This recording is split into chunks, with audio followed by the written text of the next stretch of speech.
Hello everyone, I'm Berit Børte and I'm a craniosacral therapist for both animals and humans, and I'm so happy to be here today in a Touchstone event in Charleston, South Carolina, with the CEO of Touchstone Essentials, Eddie Stone, and also Jørn Morten Kvikstad, who is a trotter trainer and won the biggest horse races for trotting horses in the world, actually, and he did it twice.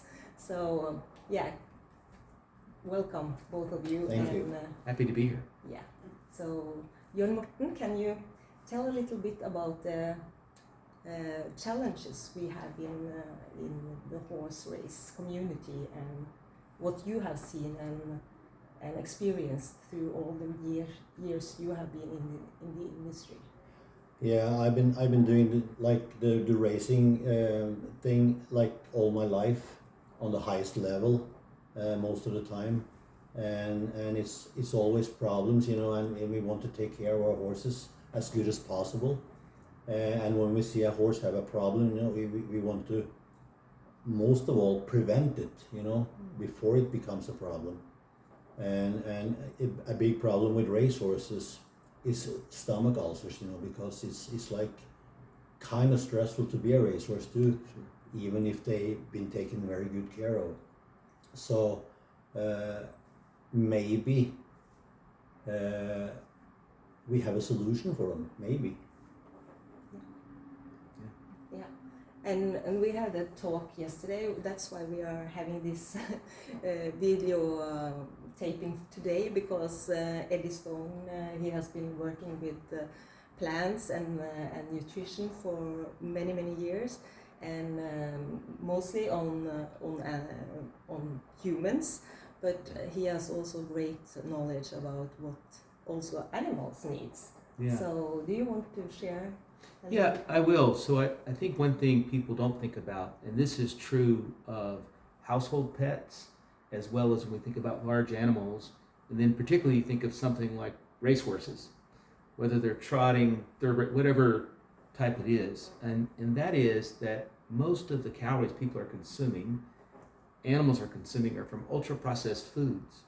And so the same reasons when you talk in the veterinarian community, both for small animals and large animals, and you talk about some of the challenges they see, is the fact that a lot of times when we look at animal feed, it's the leftovers of processed human food. Yeah. And so it's the least desirable parts of, say, meal that comes from beef, chicken, whatever protein source they're advocating for. When you sometimes look at the sources of the grains, we do know animals do well with grains. Oftentimes things like crop rotation, which would be a normal part of farming if you're trying to grow the very best fruits and vegetables, particularly if you're talking about organic farming or sort of eco farming, there's a variety of crop rotations. They'll oftentimes let fields rest. But when you're talking about particularly, say, hay, which we commonly think of as a principal food for horses particularly, they don't necessarily employ the same practices. They will use synthetic fertilizers, herbicides, pesticides in the same way you might see with conventional human food, and without taking the time for a field to rest or to rotate out, that hay, then particularly when it's dry, is not going to have the nutritional density that we think of that is necessary for large animals. And in fact, sometimes I think, particularly in the horse breeding community, they're thinking about things on a macro level. Is there enough carbohydrates and mix of fats and proteins or things so that the horse can have the energy to do the exercise or do whatever it is, forgetting about the long-term investment necessary for nutrition. Now, human digestion, far different than, say, the digestive system of a horse or a cow. There's more of a fermentation process in how their stomachs work. But things are true in that there is necessary for nutrition. And in fact, most animals, if they're on a working farm, there's plenty of hay or grain or meal that's added to their diet, but often they're given a chance to go graze in what's called rested grass fields. And so they're going to get native and young grasses that are going to have some level of enzyme that will support the breakdown of the nutrients from the food. If all that an animal is seeing is brown or beige food, which animals can grow, there's energy that can get there, but it can lead to long-term issues associated with their health, and digestion would be one of them, particularly if there's stress, just associated from that horse's occupation, just like a human being. And so we've noticed a few things in this regard, and one is that people are trying to apply a more thoughtful process. There are various veterinarian groups that are really trying to think more thoughtfully about, hey, we don't want ultra-processed food for our kids. Let's not do it for our animals as well that we love and have such a great investment in. The other thing that we spoke about, for those in the audience that are familiar with Touchstone Essentials, we work with zeolites. We think zeolites are the most eloquent and simple way a person can constantly fend off toxins, right? And so Barrett's got our Pure Body Extra, which is a nano-sized particle that gets into the cell.